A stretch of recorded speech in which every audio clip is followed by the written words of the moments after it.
বিসমিল্লাহির রহমানির রহিম। প্রিয় শিক্ষার্থী বন্ধুরা, নিয়মিত অনলাইন স্কুল কাঠালিয়া আমলাবন্দর আমির মোল্লা মাধ্যমিক বিদ্যালয়ের পক্ষ থেকে নিয়মিত অনলাইন ক্লাসে আমি মোহাম্মদ ইমানুল্লাহ আল মামুন, সিনিয়র শিক্ষক বিজ্ঞান, তোমাদের সামনে অনলাইন ক্লাস নিয়ে উপস্থিত হয়েছি। আশা করি তোমরা সবাই ভালো আছো, সুস্থ আছো। আমি ইনশাআল্লাহ ভালো আছি। আজ আমি তোমাদের সামনে দশম শ্রেণীর গণিত বইয়ের 13 অধ্যায় থেকে সসীম ধারা নিয়ে আলোচনা করব। শিক্ষার্থী বন্ধুরা, এই 13 অধ্যায়ে আছে সসীম ধারা। সসীম ধারাকে দুইটি ভাগে ভাগ করা হয়েছে, একটা সমান্তর ধারা, অপরটি হলো গুণোত্তর ধারা। একটা ধারার কয়েকটা পদ থাকে, প্রথম, দ্বিতীয়, তৃতীয়, চতুর্থ, এরকম কয়েকটি পদ থাকে। সমান্তর ধারাটা হলো প্রত্যেকটা পদের পার্থক্য যদি এক হয় বা অন্তর সমান্তর উভয় পদের পার্থক্য যদি বা বিয়োগফল যদি এক হয় বা অন হয়, তাইলে সেটা হলো সমান্তর ধারা। গুণোত্তর ধারাটা হলো অনুপাত, অর্থাৎ এদের অনুপাত থাকে একই। যেমন দ্বিতীয় পদকে প্রথম পদ দ্বারা ভাগ দিলে যা হবে, তৃতীয় পদকে প্রথম পদ দ্বারা ভাগ দিলে যা হবে, তৃতীয় পদকে দ্বিতীয় পদ দ্বারা ভাগ দিলে একই রাশি আসবে, অর্থাৎ অনুপাত থাকবে সমান। সেইটা হইল গুণোত্তর ধারা। আমরা এখন সসীম ধারা, সমান্তর ধারা নিয়ে একটি গাণিতিক সৃজনশীল প্রশ্ন দেখব। তোমরা সবাই জানো, অবগত আছো যে একটা গাণিতিক সৃজনশীলে 3টি অংশ থাকে, ক, খ এবং গ। আজকে আমরা এই 3টি অংশেরই সমাধান দেওয়ার চেষ্টা করব। সবাই খেয়াল করবে ব্ল্যাকবোর্ডের দিকে। এখানে আমরা একটু সমস্যাটা দেখে নেই। একটি সমান্তর ধারার ষষ্ঠ পদ 30 এবং 11তম পদ আছে 55। ক নম্বরে ছিল প্রথম পদ a এবং সাধারণ অন্তরকে d দ্বারা, সাধারণ অন্তরকে যদি d ধরা হয় তাহলে দুইটা সমীকরণের মাধ্যমে দেখাইতে হবে, দুইটা সমীকরণ গঠন করে দেখাতে হবে। 3 নম্বর ছিল যদি ধারাটির n সংখ্যক পদের সমষ্টি 6375 হয় তবে n এর মান নির্ণয় করো। প্রিয় শিক্ষার্থী বন্ধুরা, তাইলে এবার হোয়াইট বোর্ডের দিকে এবং আমাকে সবাই লক্ষ্য করবে এবং খাতা কলম নিয়ে সবাই বসবে, লিখে নিবে। ক, প্রথম পদ এ হলে তাহলে আমরা জানি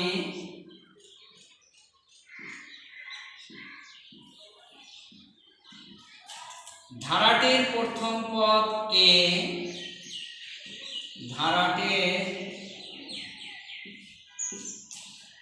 প্রথম পদ a এবং সাধারণ অন্তর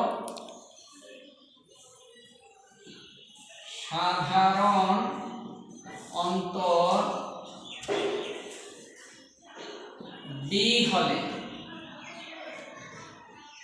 সাধারণ অন্তর d হলে আমরা জানি কি n-তম পদ a এবং সাধারণ অন্তর d হলে n-তম পদ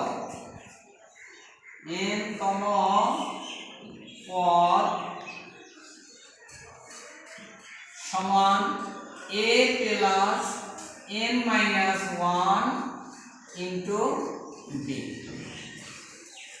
অর্থাৎ যেতম পদই হোক হবে a প্লাস যেতম পদ বলবে সেইটা মাইনাস 1 ইন্টু d। এখানে উদ্দীপকে দেওয়া আছে ষষ্ঠ পদ 30, অতএব ষষ্ঠ পদ সমান a plus 6 minus 1 into d সমান a প্লাস 6 দিয়ে 1 বিয়োগ গেলে থাকে 5d। আবার আরেকটা বলছে একাদশতম পদ, একাদশতম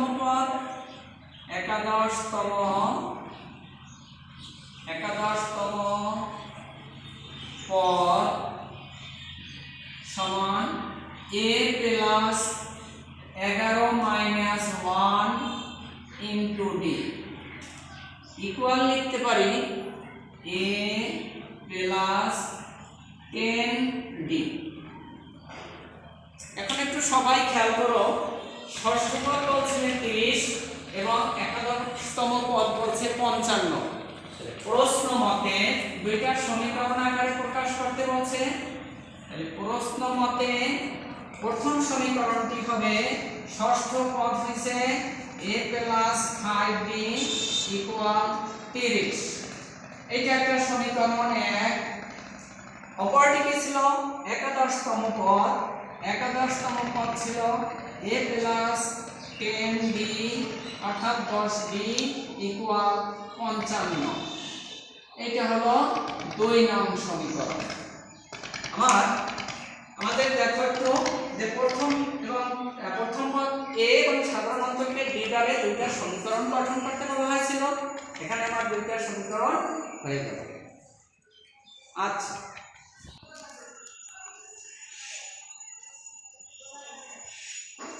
প্রিয় শিক্ষার্থী বন্ধুরা, আমার ক্ষয়ের সমাধান দেখলাম, এবার ক্ষয়ের সমাধান দেখব।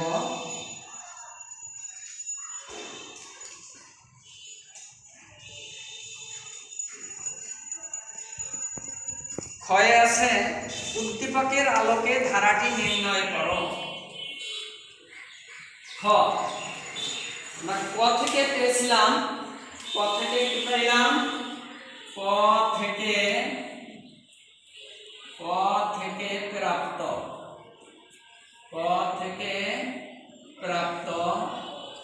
a plus 10d equal 55। এইটা কয় ছিল? 2 নং। আর 1 নং ছিল a প্লাস 5d ইকুয়াল 30। এইটা 1 নং। এখন ধারাটি নির্ণয় করতে হলে তোমরা জানো যে প্রথম পদ যে a দেওয়া আছে এবং সাধারণ অন্তর যে d দেওয়া আছে, এই উভয়টির মান দরকার। আমরা যদি a এবং b এর মান বের করতে হয় তাহলে আমরা এই সমীকরণ দুইটিকে একবার বিয়োগ করি। আমরা এখানে লিখে নেই, বিয়োগ করব 2 নং বিয়োগ 1 নং। 2 নং বিয়োগ 1 নং বিয়োগ করলে নিচের লাইনের সাইনের পরিবর্তন, a আর a কাটা যায়, 10টা d থেকে 5টা বিয়োগ গেলে থাকে 5টা d ইকুয়াল, বিয়োগ করলে হয় 25। বিয়োগ করলে হবে 25, বা এখান থেকে d এর মান বের করব। উপরে আছে 25, নিচে 5, 25 এর মধ্যে 5 বার, তাই d ইকুয়াল 5। অর্থাৎ আমরা d এর মান পাইলাম। d ধরা ছিল কি? সাধারণ অন্তর।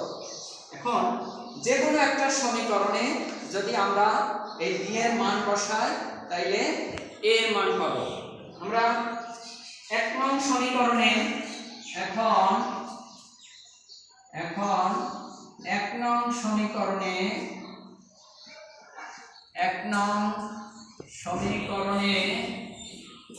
d এর মান বসাই। d ডি এর মান বসায়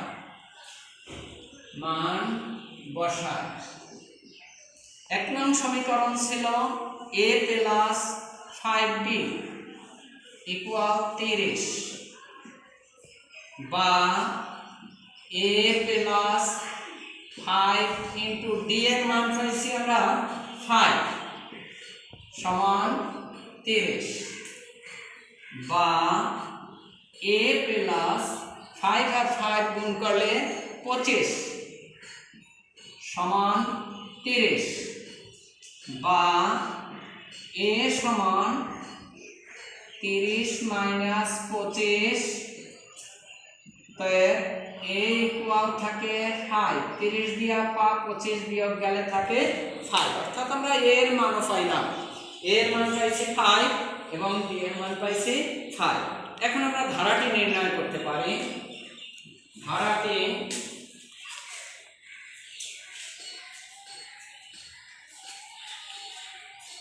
ধারাটির এখানে প্রথম পদ ধারাটি বের করতে হলে পদ বের করতে হবে কমপক্ষে আমরা 3টা বা 4টা পদ বের করব অতএব প্রথম পদ সমান 5 দ্বিতীয় পদ কি হবে দ্বিতীয় পদ সমান a প্লাস d অর্থাৎ এর মান 5 প্লাস d এর মান 5 তাতে কত আসে 5 আর 5 10 তৃতীয় পদ বের করে নেই তৃতীয় পদ সমান a প্লাস 2d সমান এর মান হলো 5 এর মান 5 প্লাস 2 ইন্টু d এর মান 5 সমান 5 প্লাস 5 দ্বিগুণে 10 ইকুয়াল 15 আমরা তৃতীয় পদ পাইলাম 15 এবার চতুর্থ পদটা একটু বের করে নেই চতুর্থ পদ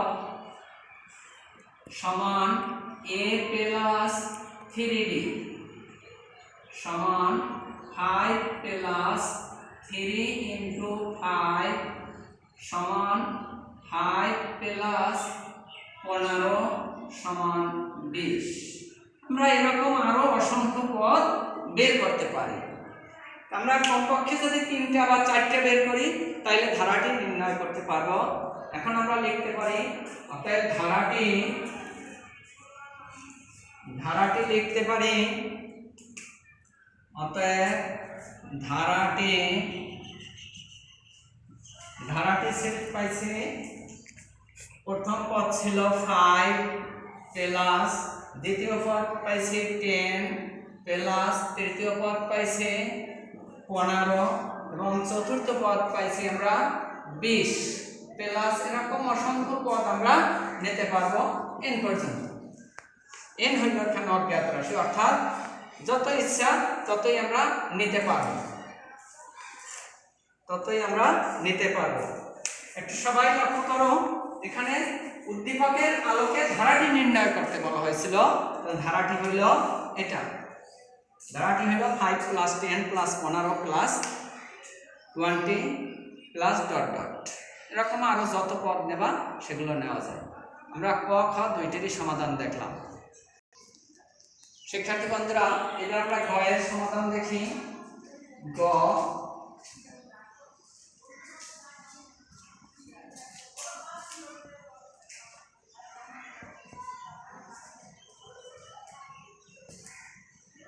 খ থেকে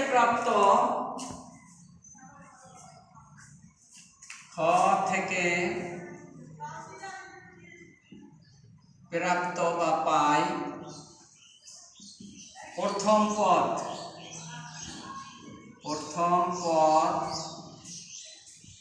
a সমান 5 প্রথম পদকে a দ্বারা প্রকাশ করা হয় এবং সাধারণ অন্তরকে d দ্বারা প্রকাশ করা হয় এবং সাধারণ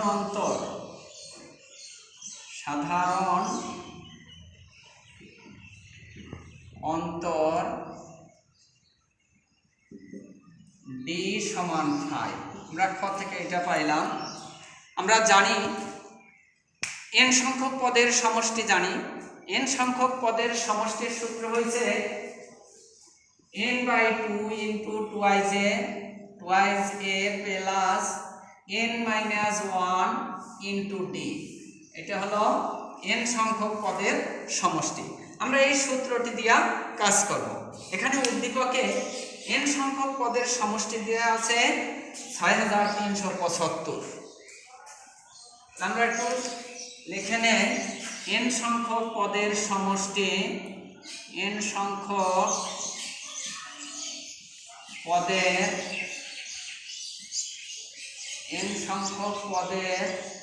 সমষ্টি সমান কত দেওয়া আছে? দেওয়া আছে 6375। পদের সমষ্টি উদ্দীপকে দেওয়া আছে 6375। আমরা এখন সমাধান করি। বা n সংখ্যক পদের সমষ্টির সূত্র হচ্ছে n/2 second bracket twice a plus n-1 into d equal হয়েছে 6375। আমরা এখন মান বসাইয়া দিতে পারি। যেহেতু n এর মান বের করতে হবে আর d এর মান আছে এবং d এর মান আছে, এই দুইটা মান আমরা বসাইয়ে দেই। বা n/2 ইন্টু 2 ইন্টু এর মান হলো 5 প্লাস n-1 ইন্টু d এর মানও এখানে দেওয়া আছে কত? 5 সমান 6375। বা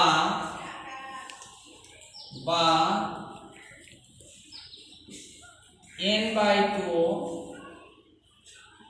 ইন্টু 5 দ্বিগুণে 10 যোগ 5n, 5 দ্বারা গুণ দিলে 5n মাইনাস 5 এখানে ফার্স্ট ব্র্যাকেট ব্যবহার করলেই হয়। ইকুয়াল দেওয়া আছে 6375। বা n/2 ইন্টু 5n টা আমরা আগে নেই, 5n প্লাস 10 দিয়ে 5 বিয়োগ গেলে থাকবে 5 ইকুয়াল 6375 অর্থাৎ 6375। খেয়াল করো।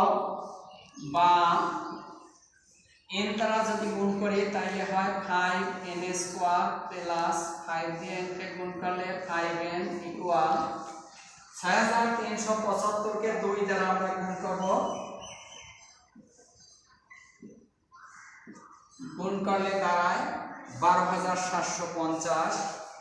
বা 5n square plus 5n minus 12750 equal 0। যেহেতু ডান পাশ থেকে আমরা সব নিয়ে আসছি, ডান পাশে থাকে 0। এবার 5 দ্বারা ভাগ দেয়, 5 দ্বারা ভাগ দিলে এখানে থাকে n square plus n minus 5 দ্বারা ভাগ করলে হয় 25। 12750 এ ভাগ দিলে 2550 ইকুয়াল 0। একটু নোট দিয়ে রাখি, 5 দ্বারা ভাগ করি, 5 দ্বারা ভাগ করি। আমরা এখানে লিখতে পারি 5 দ্বারা ভাগ করে। বন্ধুরা, এইবার আমরা মিডল টার্ম ব্রেকে যাব। তোমরা নিশ্চয়ই জানো মিডল টার্ম ব্রেক হলো প্রথম রাশি গুণ শেষ রাশি। গুণ করলে যা হয় সেটাকে এমন দুইটা রাশিতে ভাঙতে হবে যেন সেই দুইটা গুণ করলে এই প্রথম রাশি আর শেষ রাশি গুণ করলে যা হয় সেইটা হবে। আবার ওই দুইটা যোগ অথবা বিয়োগ করলে মধ্যের রাশিটা আসে। তার মধ্যে লাগবে একটা n। আমরা 2550 এ ভাঙতে পারি 50 আর 51, একটা 51 আর একটা পারি 50। এই দুইটা গুণ করলে হয় 2550। আবার যদি বিয়োগ করি 50 দিয়ে 51 দিয়ে যদি 50 যায় বিয়োগ দেয় তাহলে থাকে 1 থাকে মাত্র। এখানে যেহেতু বিয়োগ করে পাবো, যদি আমরা দেখি যে দুইটা রাশি বিয়োগ করে পাওয়া যায় তখন অবশ্যই একটা প্লাসের একটা মাইনাসের হবে। বিয়োগ করে পাইতে গেলে তখন কি হবে, দুইটা দুই সাইনের হবে, একটা প্লাসের একটা মাইনাসের। এরপরে প্রশ্ন আসে কোনটি প্লাস হবে বা কোনটি মাইনাস হবে, তখন আমরা দেখব কি মধ্যে থাকা লাগবে কিসের, প্লাস সাইনের, তাই বড়টা হয় যে প্লাসের। সেই হিসেবে আমরা লিখতে পারি n square minus 50n plus 51টা n মাইনাস 25 2550 ইকুয়াল 0 ইকুয়াল 0।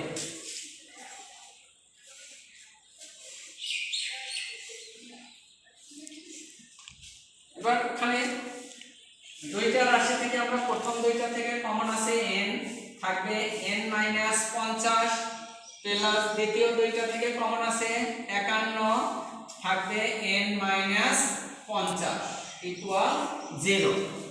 বা এই দুইটা রাশির আবার একটা কমন আছে, এখানে নিলাম কমন n মাইনাস 50 থাকে n প্লাস 51 ইকুয়াল 0। হয় n মাইনাস 50 ইকুয়াল 0, অতএব n ইকুয়াল 50, অথবা n প্লাস 51 সমান 0, অতএব দিয়ে লিখতে পারি n ইকুয়াল মাইনাস 51। এখানে 51 হয়েছে ঋণাত্মক মাইনাসের, ধারার কোনো পদই এখানে মাইনাসের হতে পারে না, অর্থাৎ আমরা লিখতে পারি যে এটা সামনে নোট দিতে পারি যে ঋণাত্মক মান অগ্রাহ্য, ঋণাত্মক মান অগ্রাহ্য বা গ্রহণযোগ্য নয়, গ্রহণযোগ্য নয়, ঋণাত্মক মান গ্রহণযোগ্য নয়। তাই আমরা n এর মান পাইছি কত, 50। এখানে গয়ের প্রশ্ন ছিল ধারাটির n সংখ্যক পদের সমষ্টি 6375 হয়, তবে n এর মান নির্ণয় করো।